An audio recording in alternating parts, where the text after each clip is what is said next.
할렐루야.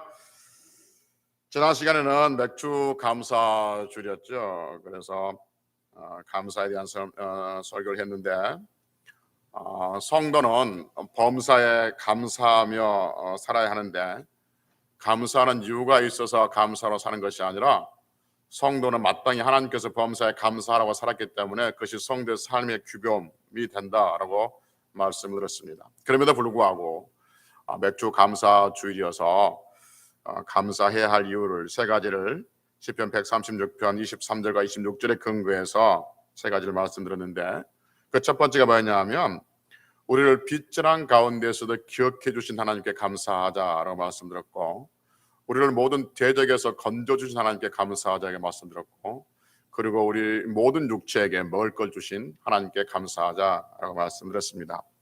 다시 한번 말씀드립니다. 매일의 삶 속에서 감사가 넘쳐나는 그런 우리 성도들 되시기를 주의 이름으로 축복합니다. 할렐루야. 오늘은 마태복음 21장 오늘 본문 1절부터 11절을 말씀을 가지고 나귀를 타고 입성하신 예수님이란 제목으로 말씀드립니다. 오늘 설교도 나름대로 오랫동안 묵상하고 또 나름대로 연구하고 해서 정리해서 여러분들께 말씀을 드립니다. 이렇게 말하면 이제 설교가 굉장히 복잡하게 되겠다는 것이 여러분들에게 미리 예고가 되는 것이죠. 오늘 본문은 십자가를 지시고 죽기 이후에 예루살렘으로 들어가실 때 상황을 우리에게 들려주고 있습니다. 오늘 우리가 읽은 본문을 보면 예수님께서 예루살렘으로 들어가시니까 사람들이 크게 환호하면서 호산나라고 외칩니다. 그런데 이 예수님께서 예루살렘에 들어가시고 난 다음에 6일 후에 십자가에 못 박혀 죽게 된 것이죠. 그러니까 오늘 본문은 예수님께서 약 일주일 후에 6월절 어린 양의 실체로서 십자가에 못 박혀 죽으실 그 상황을 염두에 두시고 오늘 본문을 한번 보자 하는 것이죠. 오늘 본문을 전체적으로 한번 들여다보면 이렇습니다. 예수님께서 십자가에 죽기 위해서 예루살렘으로 들어가시잖아요. 그런데 들어가시는 그 모습이 좀 특이한 모습으로 우리에게 성경은 설명을 하고 있죠. 예루살렘에 들어가시기 위해서 예루살렘에 가까이 가니까 예수님께서 제자 두 사람을 맞은편 마을로 보냅니다. 그러면 사실의 말씀이 뭐냐면 예루살렘 맞은편 마을로 가면 나귀가 매어 있을 것이다. 근데 그 나귀가 매어 있고 새끼도 같이 있을 텐데 매어 있는 나귀를 풀어오라라고 풀어서 끌고 오라라고 말합니다. 나귀는 우리가 잘 아는 당나귀를 말합니다. 우리나라에서는 주로 나귀를 당나귀라고 하는데 왜 나귀를 우리나라에서 당나귀라고 하냐면 당나라 시대 때 그 나귀가 우리나라에 들어왔답니다. 그래서 당나라에서 들어온 나귀 해서 우리나라 사람들은 나귀를 당나귀라고 부르고 있습니다. 어쨌든 나귀가 매어 있다면 분명히 주인이 있지 않겠습니까? 그래서 그 주인이 왜 끌고 가느냐, 매어 있는 나귀를 끌고 가느냐라고 물으면 주가 쓰시겠다 하라, 그렇게 말하면 주인이 내줄 것이다 라고 말합니다. 그래서 제자들이 가서 나귀가 매어 있는 나귀를 보고 그래서 그 나귀를 끌고 옵니다. 그리고 제자들은 자기들의 옷을 그 새끼 나귀 위에, 어미 나귀가 아니라 새끼 나귀 위에 얹혀 놓습니다. 마치 말의 안장처럼 나귀 위에 제자들이 몇 사람이 옷을 걸쳐 놓습니다. 그리고 예수님은 그 위에 새끼 나귀 위에 타십니다. 그러니까 제자들을 비롯한 다른 사람들이, 어떤 사람들은 자기의 겉옷을 벗어서 그 길가에 펼쳐놓고, 어떤 사람은 나뭇가지, 종려나무라고 그러는데 나뭇가지를 꺾어서 길가에 펼쳐놓기도 하고 흔들기도 합니다. 그러면서 9절에서 사람들이, 어떤 사람들은 앞에서 어떤 사람들은 뒤에서 외치기를, 9절에서 호산나 다윗의 자손이여 찬송하려다 주의 이름으로 오시는 이여 가장 높은 곳에서 호산나라고 외칩니다. 그러니까 이런 모습, 새끼 나귀를 타고 예수님께서 새끼 나귀를 타고 사람들이 호산나 그렇게 외치면서 그 모습을 그대로 가지고 예루살렘으로 들어가는 것이죠. 그러니까 예루살렘에 소동이 납니다. 도대체 이 사람이 누군데 사람들이 이렇게 호산나라고 외치냐는 거죠. 호산나라는 뜻이 무슨 뜻입니까? 호산나, 주여 우리를 지금 구원하소서. 귀찮은 게 아니죠. 예.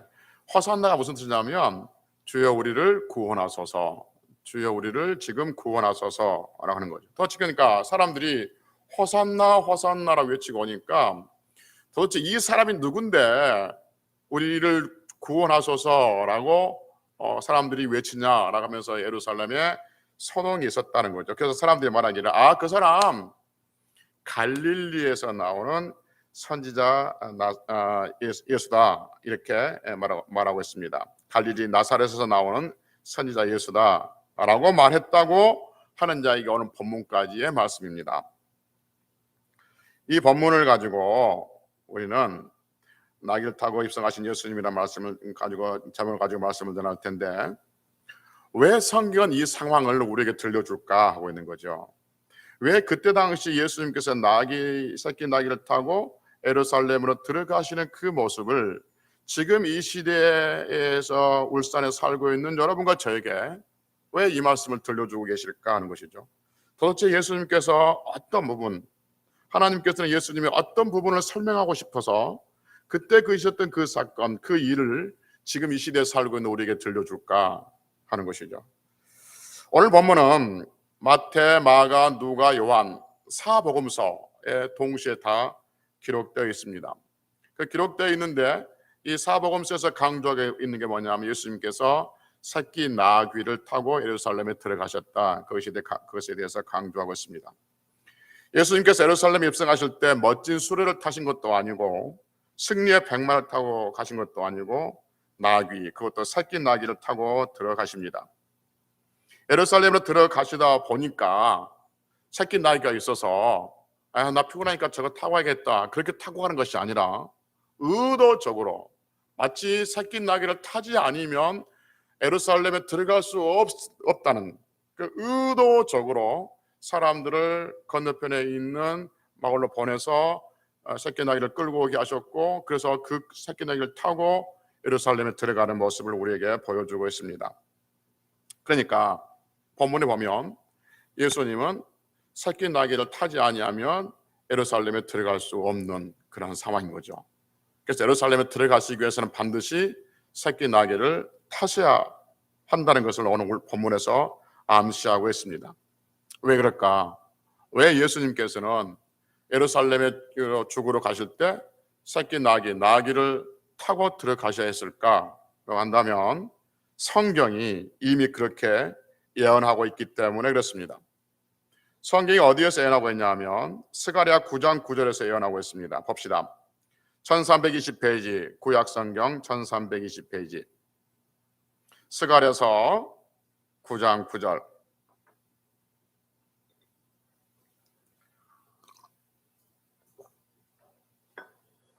구약성경 1320페이지 스가랴서 9장 9절 시온의 딸, 예루살렘 딸이라는 말을 하는데 이스라엘 백성들을 말합니다. 스가랴서 9장 9절 읽습니다. 시작. 시온에 따라 크게 기뻐할지어다 예루살렘에 따라 즐거이 부를지어다. 보라 내 왕이 내게 임하시나니 그는 공의로우시며 구원을 베푸시며 겸손하여서 나귀를 타시나니 나귀의 작은 것 곧 나귀 새끼니라 합니다. 그러니까 예수님께서 예루살렘으로 왕으로 오시는데 그 왕이 나귀 새끼를 타고 오신다고 하나님께서는 스가랴 선지자에게 약속하셨는데 그 약속이 언제냐면 예수님이 오시기 전에 약 520년, 약 500년 전에 예수님이 오시기 500년 전에 하나님께서는 이미 스가랴 선지자에게 하나님께서 보내시는 왕이 나귀 새끼를 타고 오신다라고 말씀해 놓고 있는 거죠.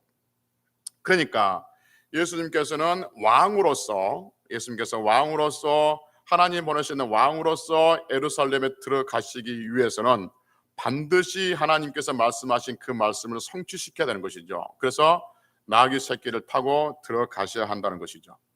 그런데 이 사실을 스가랴 선지자가 500년 전에 하나님께서 보내시는 왕, 그들의 왕이 오실 때 나귀 새끼를 타고 오신다는 그 말씀을 이미 다 알고 있었던 것이죠. 알고 있었기 때문에 예수님께서 나귀 새끼를 타고 가니까 그분이 하나님께서 보내시는 왕으로 메시아인 줄로 아시고 호산나, 우리를 지금 구원하소서, 주여 우리를 지금 구원하소서라고 지금 외치고 있는 것을 보게 됩니다. 그래서 성경은 마태복음 21장 4절, 다시 봅시다. 마태복음 21장 4절로 21장 4절에서 이렇게 말씀합니다. 이는 누구를 통하여, 어떤 선지자입니까?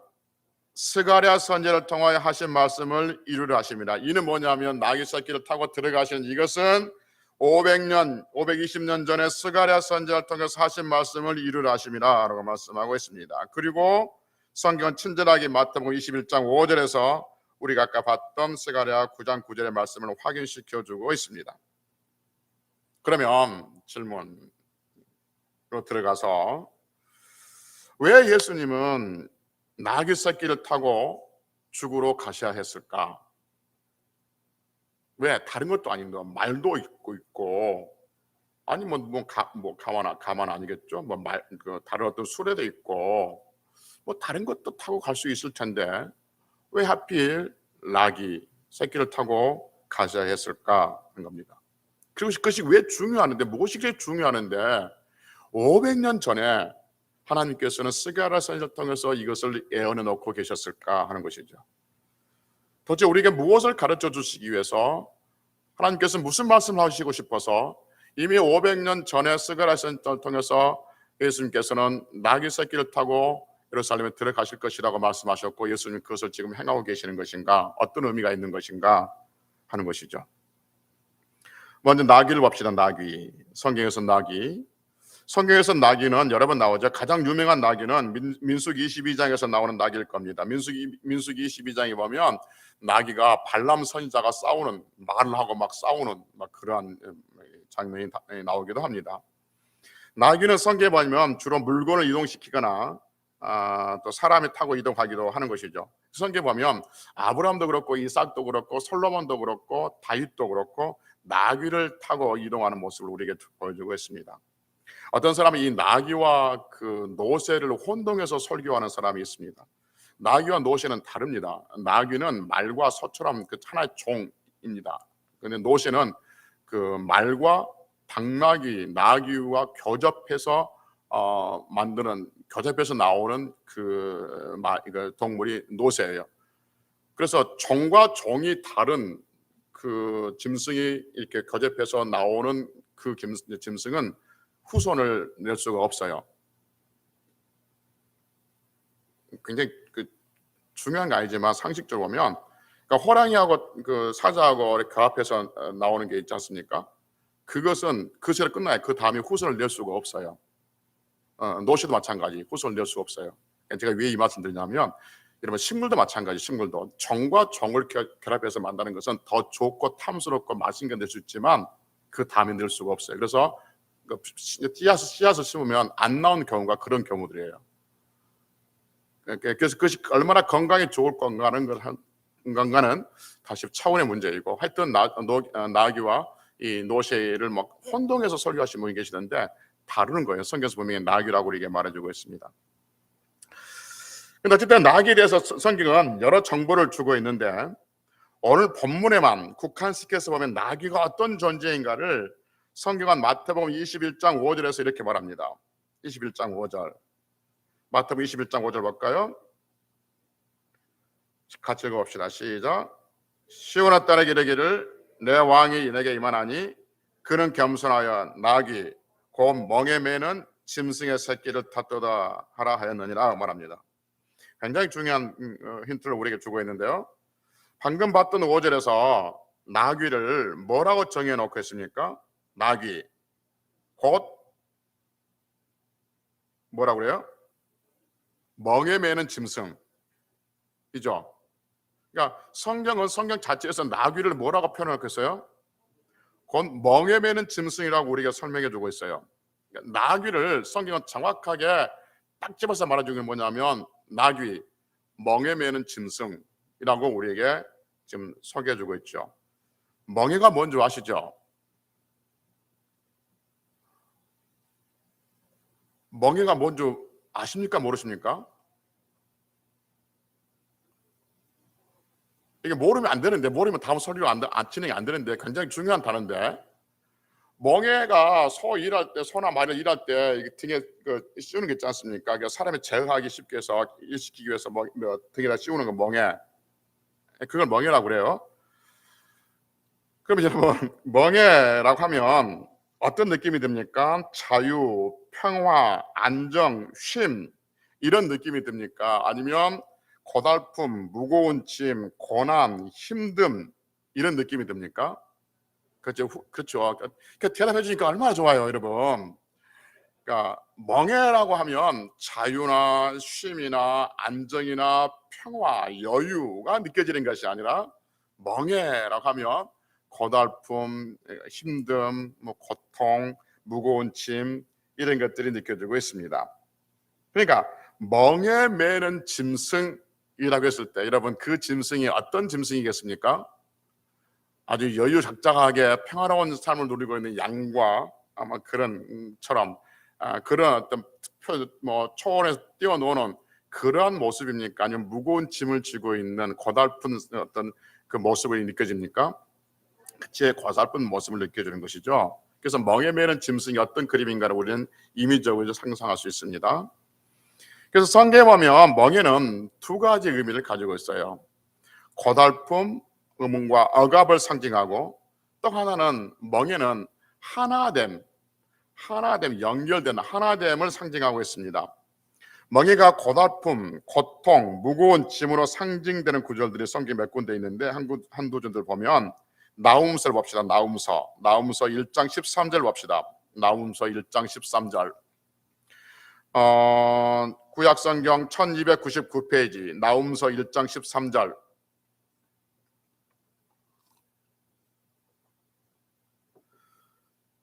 1299페이지 나훔서 1장 13절.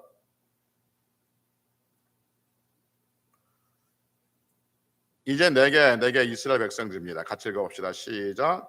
이제 내게 지운 그의 멍에를 내가 깨뜨리고 내 결박을 끊으리라.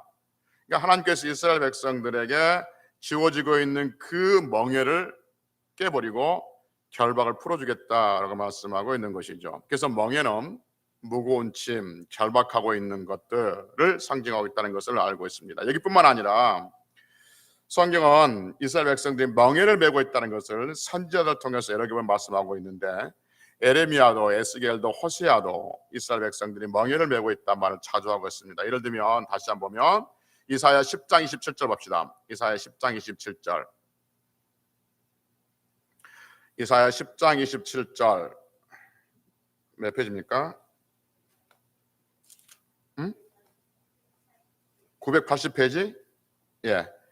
이사야 10장 27절 구약성경 980페이지 이사야 10장 27절 같이 읽습니다. 시작.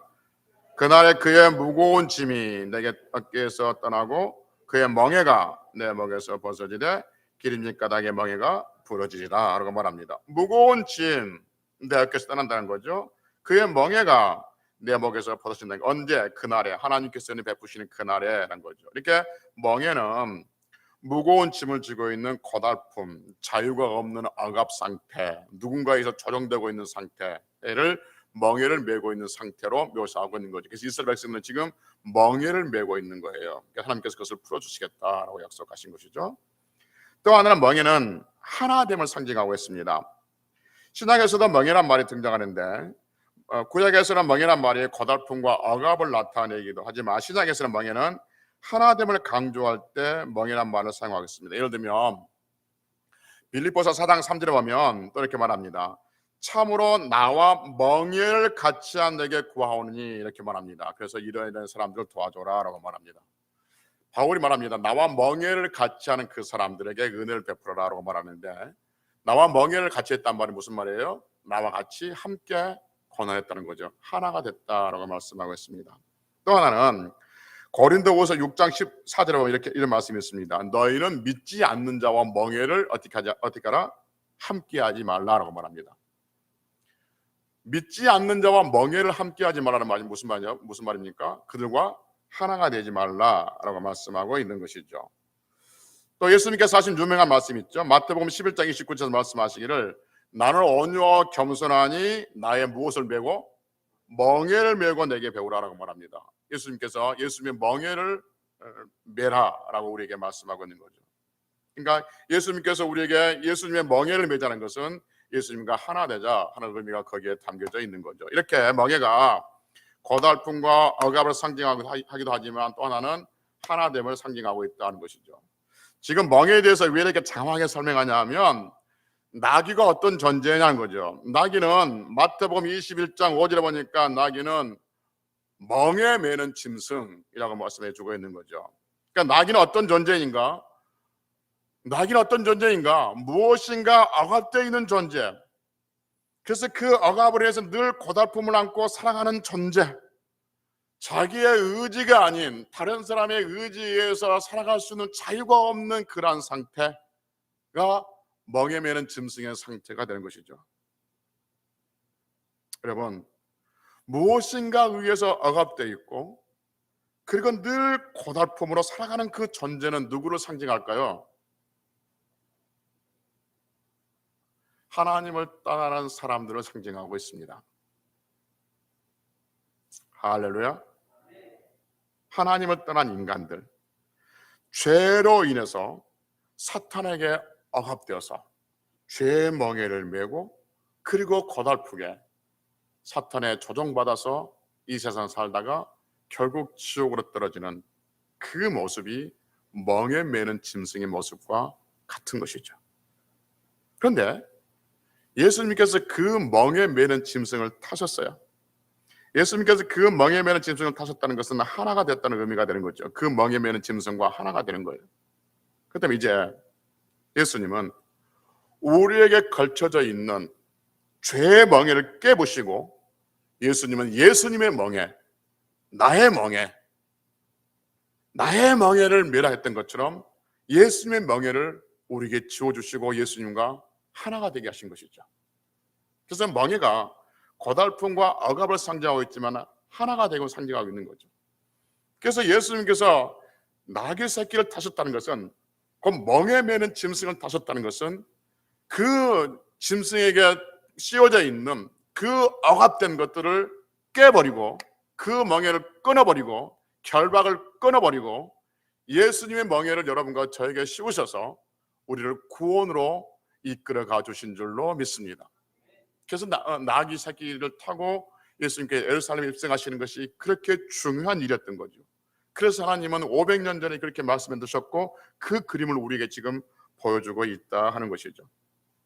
그래서 마태복음 11장 29절에서 나의 멍에를 메라 이 말이 이 지금 스가랴 선지자가 말씀하고 있는 그 멍에와 비교해 보면 얼마나 예수님의 멍에를 메라는 것이 감사한지. 여러분, 예수님의 멍에를 누가 멜 수 있는가? 자신에게 씌워져 있는 그 멍에가 깨트려지고 없어지는 사람만이 예수님의 멍에를 멜 수 있는 줄로 믿습니다. 죄의 멍에가 깨진 사람, 죄의 멍에가 끊어진 사람, 그 사람만이 예수님의 멍에를 멜 수가 있는 거예요. 그런데 예수님께서는 우리의 죄의 멍에를 다 깨내신 것이죠. 결박을 풀어버리신 겁니다. 그리고 우리에게 멍에를 매자라고 말씀하고 있는 거죠.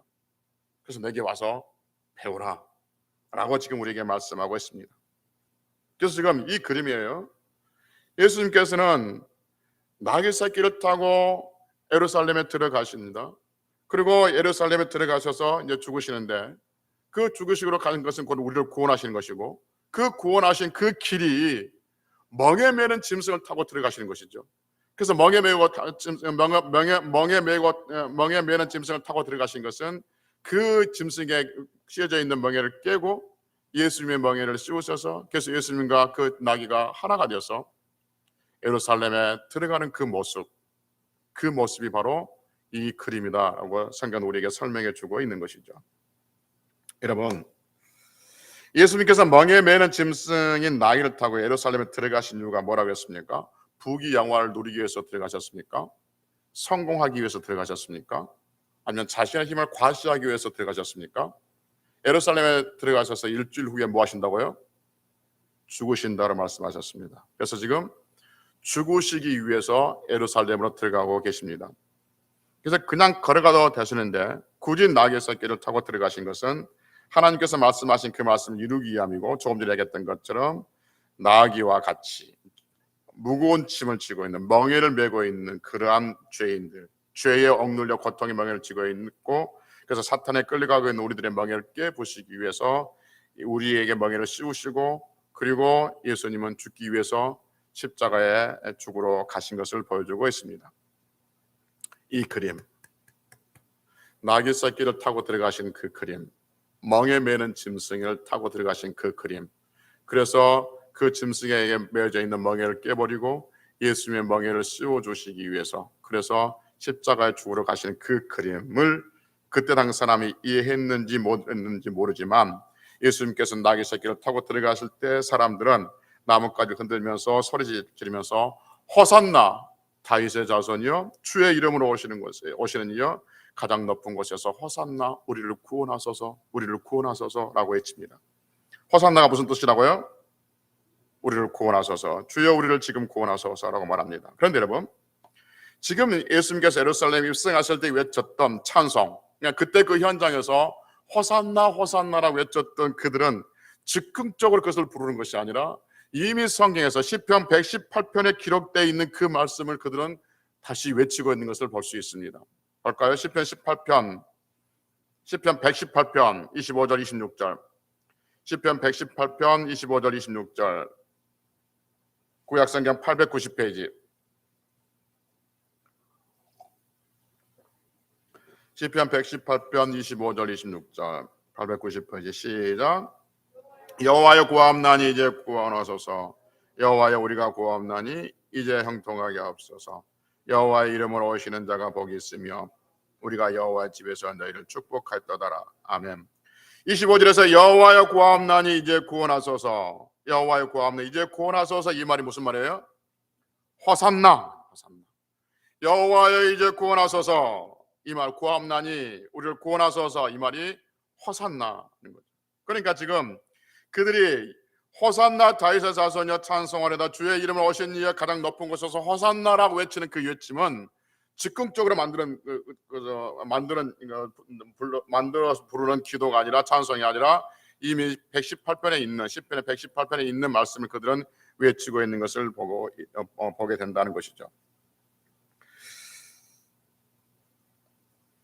그럼 여러분, 그들이 이렇게 호산나 호산나, 즉 주여 우리를 구원하소서라고 노래하는 그 기도의 노래의 의미를 그들은 알고 있었을까 하는 것이죠. 사람들이 우리를 구원하소서 다윗의 자손이여 찬송하려다 주의 이름으로 오시는 이여 가장 높은 곳에서 구원하소서 호산나라고 간구하고 있는데, 예수님은 그들의 간구, 즉 우리를 구원하소서라고 하는 그 간구를 들어주시기 위해서 예수님은 어떻게 되어야 했는지 그들은 알고 있을까 하는 것이죠. 무슨 말이냐면, 이 말이 좀 어렵게 합니까? 무슨 말하면, 여러분, 이스라엘 백성들이 예수님께서 나귀 새끼를 타고 들어가니까 하나님께서 말씀하신 그 말씀이 이루어지는 걸로 생각하고 있잖아요.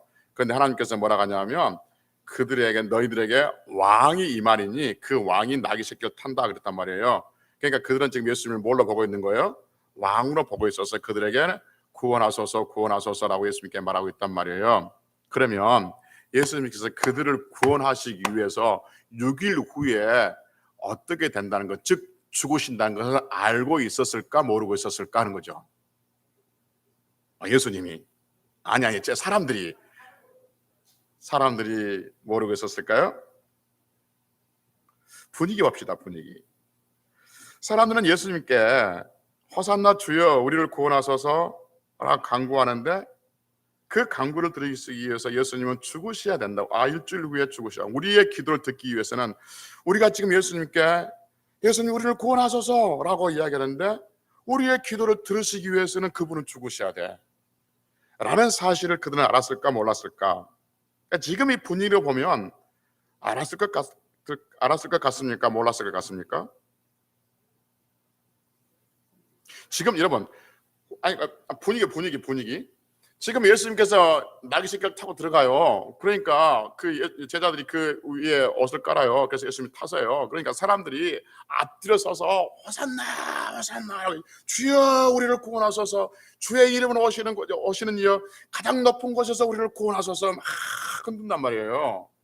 이 분위기가 잔치집 분위기예요. 초상집 분위기예요. 슬픈 분위기가 즐거운 분위기예요. 이 분위기가 즐거운 분위기죠. 이 상황이. 그러면 그들은 지금 예수님이 6일 후에 죽으신다는 것을 알고 하는 행위예요? 모르고 하는 행위예요? 모르고 하는 행위죠. 그래서 십자가에 죽으실 것을 그들은 몰랐을 것이다 하는 거죠.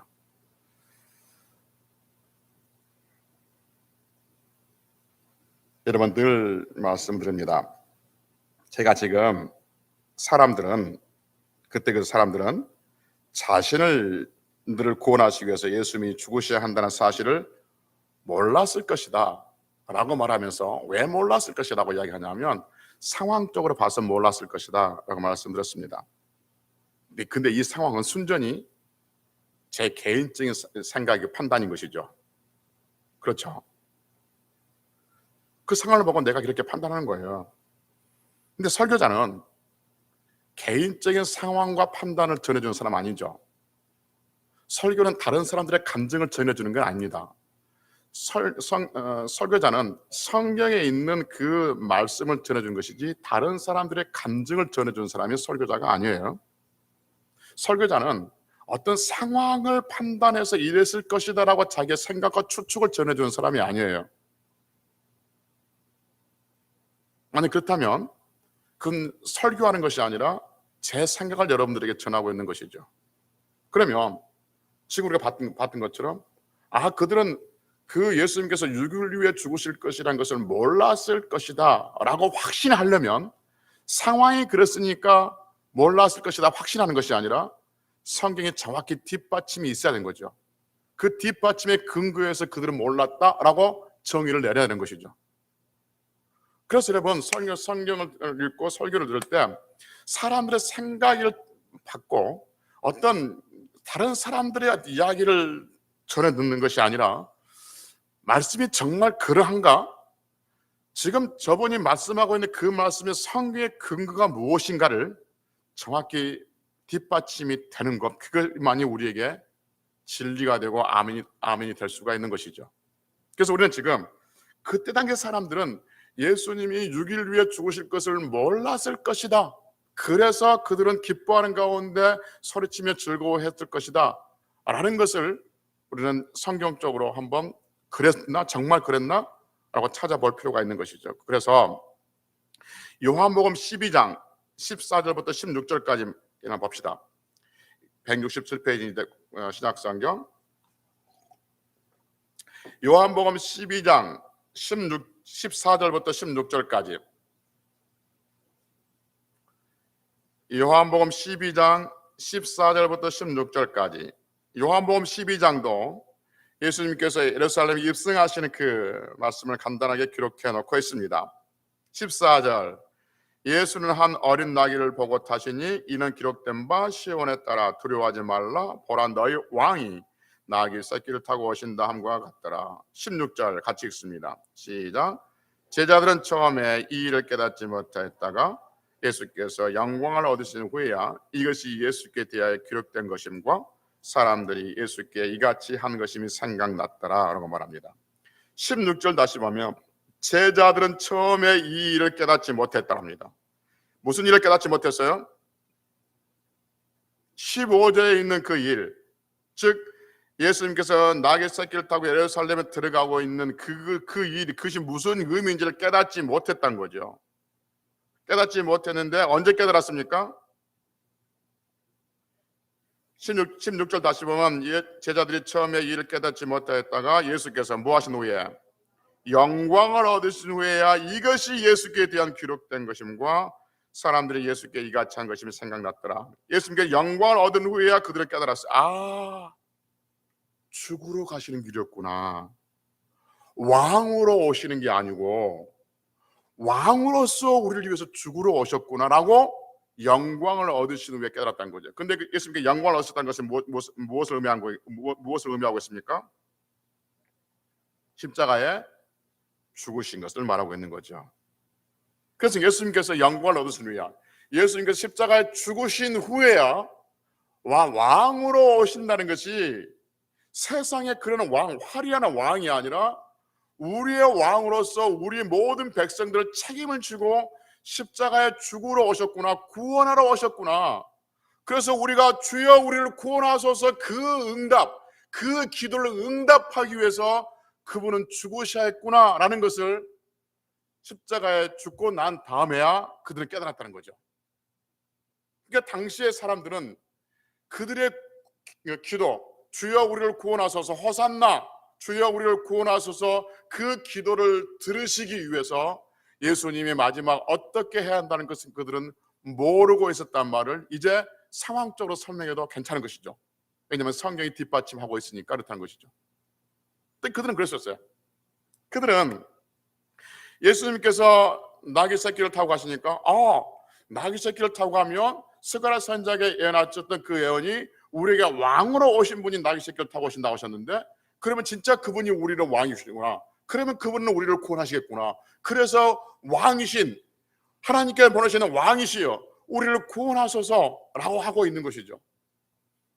그런데 성경 그들을 구원하고 있는 것은 어떤 이 상황적인 로마의 압제에서 정치적인 또는 경제적인 상황에서 구원하는 것이 아니라 죄의 상황에서 그들을 구원하시기 위한 하나님의 계획이었던 것이죠. 그래서 그들을 죄에서 구원하시기 위해서 왕으로 오신 예수님께서 6일 후에 십자가에 죽게 되신 것이죠.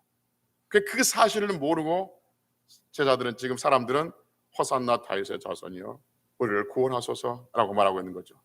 이건 마치 제자들이 예수님께서 겟세마네 동산에서 다음날 잡혀서 십자가 못 박혀 죽으시는데, 겟세마네 동산에서 땀이 피가 배어 나올 정도로 그렇게 기도하는 동안에 여기서 자지 말고 깨어 기도하라고 했음에도 불구하고 제자들은 거기서 잡니다.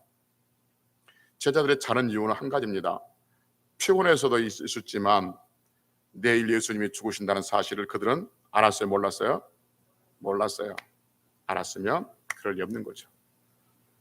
지금 여러분, 호산나 호산나 주의 이름으로 오시는 이여 가장 높은 곳에서 우리를 구원하소서 라고 지금 종려나무 가지를 흔들면서 자신들의 옷을 길에 깔면서 그들의 축제 분위기에서 이게 저분이 우리를 구원하시겠구나 라고 하는 그 사실을 예수님께서 일주일 후에 6일 후에 우리의 왕으로 오셔서 죽으시구나, 그러시기 위해서 죽으시기 위해서 지금 예루살렘에 가시구나 라고 깨달았다면 사람들은 결코 그렇게 말할 수 없죠. 가슴을 치면서 고개를 들지 못하면서 주여 당신이 6일 후에 죽으실 텐데, 우리를 위해 죽으실 텐데, 우리를 구원하시기 위해서 죽으실 텐데 할 말 없습니다. 우리를 구원해 주세요. 우리를 구원해 주세요 라고 그들은 가슴을 치면서 울지 않겠습니까? 무슨 말 하고 싶냐면, 그들은 예수님께서 그들의 기도를 들으시기 위해서, 주여 우리를 구원하소서, 그 기도를 들으시기 위해서 죽으러 가신다는 사실을 모르고 그들은 지금 외치고 있습니다. 그럼에도 불구하고, 모르고 외치고 있음에도 불구하고 우리 예수님은 그들을 위해서 죽으셨던 것이죠. 즉 사람들의 연약함, 그 사람들의 연약함을 다 알고 계시면서도 십자가에 죽으신 분이 우리 주 예수 그리스도인 줄로 믿습니다. 인간의 연약함, 인간의 부족함, 그것들을 다 알고 계시면서 십자가에서 약속대로 죽으신 분이 우리 주 예수 그리스도인 거죠. 그래서 로마서 6장 5절에서 말씀하시기를 우리가 아직 연약할 때의 기약대로 그는 죽으셨다고 말씀하고 있습니다. 우리가 아직 죄인 됐을 때 그는 죽으셨던 것이죠. 그러니까 사람들이 깨닫지 못했어요. 6일 후에 죽음으로써 그들을 구원하신다는 사실을 깨닫지 못하고 그들은 구원해 달라고 그러는 것이죠. 그들을 구원하기 위해서 예수님께서 어떤 대가를 치러야 한다는 사실을 모르면서도 그들은 구원해 달라고 그러는 거예요. 그럼에도 불구하고 예수님이 그들의 연약함을 다 아시고도 그들의 구원을 이루어 주시고, 예수님께서는 그들의 기도에, 우리를 구원하소서라고 하는 그 기도에 응답해 주고 있는 모습을 보게 됩니다. 사랑하는 성도 여러분, 하나님께서는 우리의 연약함들을 다 알고 계십니다. 그 알고 계심에도 불구하고 여러분과 저의 기도를 들으신 줄로 믿습니다. 우리가 얼마나 연약한 존재를 알고 계심에도 그분은 약속하신 대로, 창세전에 우리를 선택하신 구원하시겠다고 하는 그 약속대로 여러분과 저를 구원하셔서 하나님의 자녀 삼아주신 줄로 믿습니다. 우리가 성경 이치를 다 깨닫고 우리가 예수님께서 하실 모든 일을 다 알고 그래서 기특해서 우리를 구원해 주신 것이 아니라, 우리가 연약한 가운데 있음에도 불구하고 하나님의 약속대로, 기약대로 여러분과 저를 구원해 주셔서 하나님의 백성을 삼으셨고 하나님 자리에 오게 하셨고, 그리고 하나님 앞에 예배를 드리는 그러한 자로 우리를 이끌어 주신 줄로 믿습니다. 우리가 연약한 가운데서도 하나님께서 우리를 구원하셨은 그 은혜에 감사하면서 한 주간도 승리하고 남은 날도 승리하며 우리의 약함 가운데서도 우리의 기도에 응답해 주신 하나님을 찬양하며 그렇게 승리할 수 있는 성도들이 되시기를 주의 이름으로 축복합니다. 기도하시겠습니다.